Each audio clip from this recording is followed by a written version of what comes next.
ഹരിയാനയിലെ ഫരീദാബാദിൽ ഭൂചലനം റിക്ടർ സ്കെയിലിൽ 3.2 തീവ്രത രേഖപ്പെടുത്തി. ഇന്ന് പുലർച്ചെയോടെയാണ് ഭൂചലനമുണ്ടായത്. വിവരങ്ങളുമായി നന്ദഗോപൻ ഒപ്പുചേരുന്നു. നന്ദഗോപൻ പറയൂ.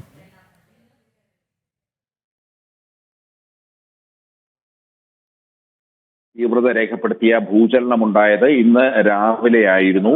എന്നാൽ കാര്യമായ ഒരു പ്രതിഫലനം ഉണ്ടായില്ല. അതായത് കാര്യമായ ജനങ്ങൾക്ക് അങ്ങനെ ഒരു ഭൂചലനം ഉണ്ടായതായി അനുഭവപ്പെട്ടില്ല എന്നുള്ളതാണ് ജനങ്ങൾ വ്യക്തമാക്കുന്നത്. അതേസമയം സെസിമോഗ്രാഫിൽ ഇത് കൃത്യമായി തന്നെ രേഖപ്പെടുത്തിയിട്ടുണ്ട്. ഈ ഭൂചലനത്തിന്റെ ഒരു ചെറിയ രീതിയിലുള്ള ആഘാതം സമീപ പ്രദേശങ്ങളായിട്ടുള്ള ഗുരുഗ്രാം, അതേപോലെ തന്നെ മറ്റ് അതിന് സമീപ പ്രദേശങ്ങളിടത്തും ഇത് ചെറിയ രീതിയിൽ മാത്രം എഫക്ട് ചെയ്തു എന്നുള്ളതാണ്. അതേസമയം ജനങ്ങൾക്ക് അത് ബോധ്യപ്പെട്ടില്ല എന്നുള്ളതാണ്. 3.2 തീവ്രത മാത്രമാണ് രേഖപ്പെടുത്തിയിട്ടുള്ളത്. കൃഷ്ണരാജ്. ശരി. ഹരിയാനയിലെ ഫരീദാബാദിൽ ഭൂചലനം റിക്ടർ സ്കെയിലിൽ 3.2 തീവ്രത രേഖപ്പെടുത്തി. പുലർച്ചെയോടെയാണ് ഭൂചലനമുണ്ടായത്. വിവരങ്ങൾ നൽകുകയായിരുന്നു നന്ദഗോപൻ.